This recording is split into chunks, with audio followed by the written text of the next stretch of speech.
నమస్తే, welcome to editor analysis. కూటమి సర్కార్లో కలకలం.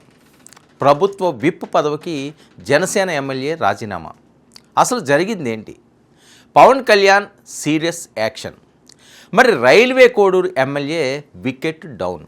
వివాహిత ఆరోపణల వెనుక గుట్టు విప్పిన స్పెషల్ రిపోర్ట్. ఆంధ్రప్రదేశ్ రాజకీయాల్లో అత్యంత భారీ కుదుపు. కూటమి ప్రభుత్వంలో తొలి వికెట్ డౌన్ అయింది. మరి సొంత పార్టీ ఎమ్మెల్యేపైనే జనసేనాని పవన్ కళ్యాణ్ కఠిన నిర్ణయం తీసుకున్నారా, లేక నైతికతకు కట్టుబడి ఆ ఎమ్మెల్యేనే తప్పుకున్నారా? రైల్వే కోడూరు జనసేన ఎమ్మెల్యే అరవ శ్రీధర్ తన ప్రభుత్వ విప్ పదవికి సంచలన రాజీనామా చేశారు. ఒక వివాహిత చేసిన ఆరోపణలు, సోషల్ మీడియాలో వైరల్ అయిన వీడియోలు, చివరకు ఏకంగా డిప్యూటీ సీఎం పవన్ కళ్యాణ్ జోక్యంతో కథ క్లైమాక్స్కు చేరింది. వ్యక్తిగత కారణాలంటూనే విప్ పదవిని వదులుకున్న అరవ శ్రీధర్ ఎపిసోడ్ వెనుక అసలు కథ ఏంటి? గతంలో ఇలాంటి వివాదాల్లో చిక్కుకున్న నేతల పరిస్థితి ఏమైంది? మరి పవన్ కళ్యాణ్ ఇచ్చిన పొలిటికల్ గైడ్లైన్స్ ఏంటి? ఈ స్పెషల్ స్టోరీలో ఇప్పుడు చూద్దాం. రాజకీయాల్లో అధికారం ఎంత వేగంగా వస్తుందో ఒక చిన్న తప్పుతో ఆ పీఠం అంతకంటే వేగంగా చేజారిపోతుంది. సరిగ్గా ఇదే ఇప్పుడు ఏపీ పాలిటిక్స్లో హాట్ టాపిక్గా మారింది. ఇక జనసేన పార్టీ నేత రైల్వే కోడూరు ఎమ్మెల్యే అరవ శ్రీధర్ తన ప్రభుత్వ విప్ పదవికి రాజీనామా చేయడం రాష్ట్ర వ్యాప్తంగా పెను సంచలనాన్ని సృష్టిస్తుంది. నిన్నటి వరకు అధికారిక లాంఛనాలతో ప్రభుత్వంలో కీలక పదవితో వెలిగిపోయిన ఒక ఎమ్మెల్యే ఒక్కసారిగా తన పదవి నుంచి తప్పుకోవాల్సి రావడం వెనుక ఒక పెను తుఫానే దాగి ఉందనే చర్చ నడుస్తుంది. తన రాజీనామా లేఖను నేరుగా పార్టీ అధినేత డిప్యూటీ సీఎం పవన్ కళ్యాణ్కు పంపించడం ఇవాళ జరిగిన ఓ హై డ్రామానే కారణమని గుసగుసలు గట్టిగా వినిపిస్తున్నాయి. అసలు ఏం జరిగింది? ఒక ఎమ్మెల్యే స్థాయి వ్యక్తిని రాజీనామా అంచుల వరకు నెట్టిన ఆ వివాదం ఏంటి? రైల్వే కోడూరుకు చెందిన ఒక వివాహిత మహిళ కొన్ని రోజులుగా సోషల్ మీడియా వేదికగా చేస్తున్న ఆరోపణలు తెలుగు రాష్ట్రాలను కుదిపేస్తున్నాయి. నమ్మించి మోసం చేశారని, పెళ్లి చేసుకుంటానని నమ్మించి జీవితాన్ని నడి రోడ్డుపై నిలబెట్టారంటూ సదరు మహిళ వరుస వీడియోలను విడుదల చేయడం సంచలనంగా మారింది. ఈ వ్యవహారం కేవలం ఒక వ్యక్తిగత గొడవగా మిగిలిపోలేదు. అధికార కూటమి ప్రతిష్టకు భంగం కలిగించేలా మారడంతో పోలీస్ స్టేషన్ మెట్లెక్కింది. కేసు నమోదై విచారణ జరుగుతున్న తరుణంలోనే బాధితురాలు మరిన్ని సంచలన నిజాలను బయటపడుతూ వరుస వీడియోలు రిలీజ్ చేయడంతో అరవ శ్రీధర్ చుట్టూ పొలిటికల్ చక్రమందం బిగుసుకుంది.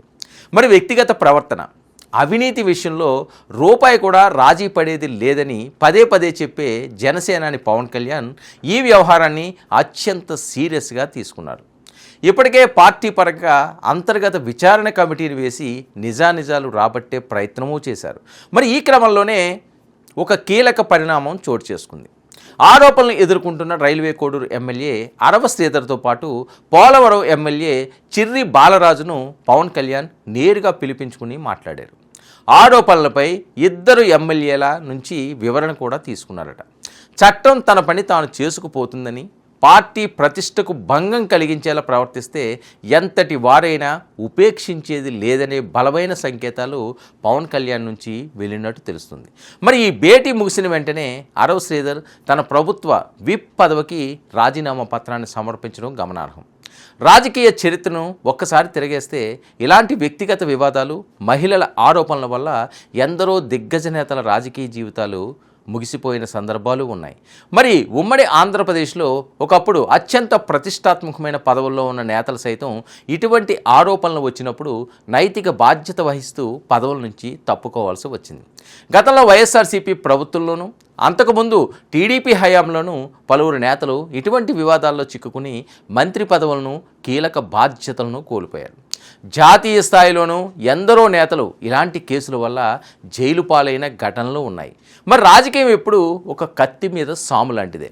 ప్రజాప్రతినిధిగా ఉన్నప్పుడు ప్రతి అడుగు, ప్రతి ప్రవర్తన సమాజం నిశితంగా గమనిస్తూనే ఉంటుంది. ఒక చిన్న పొరపాటు జీవితకాల రాజకీయాన్ని ప్రమాదంలో పడేస్తుందని ఈ ఘటనలు నిరూపిస్తున్నాయి. ప్రస్తుతానికి అరవ శ్రీధర్ తన రాజీనామా లేఖలో వ్యక్తిగత కారణాల వల్లే తప్పుకుంటున్నా అని పేర్కొన్నప్పటికీ అసలు కారణం ఆ వివాహిత ఆరోపణలేనని రాజకీయ విశ్లేషకులు భావిస్తున్నారు. మరి ఈ వ్యవహారం పోలీస్ విచారణ తుది దశకు చేరితే కానీ అసలు నిజాలు బయటికి రావు. అయితే ఆరోపణలు వచ్చిన వెంటనే అవి నిరూపణ కాకముందే ప్రభుత్వ పదవి నుంచి తప్పుకునేలా చేయడం ద్వారా జనసేనాని పవన్ కళ్యాణ్ తన మార్క్ పాలిటిక్స్ను చూపించారనే చర్చ నడుస్తుంది.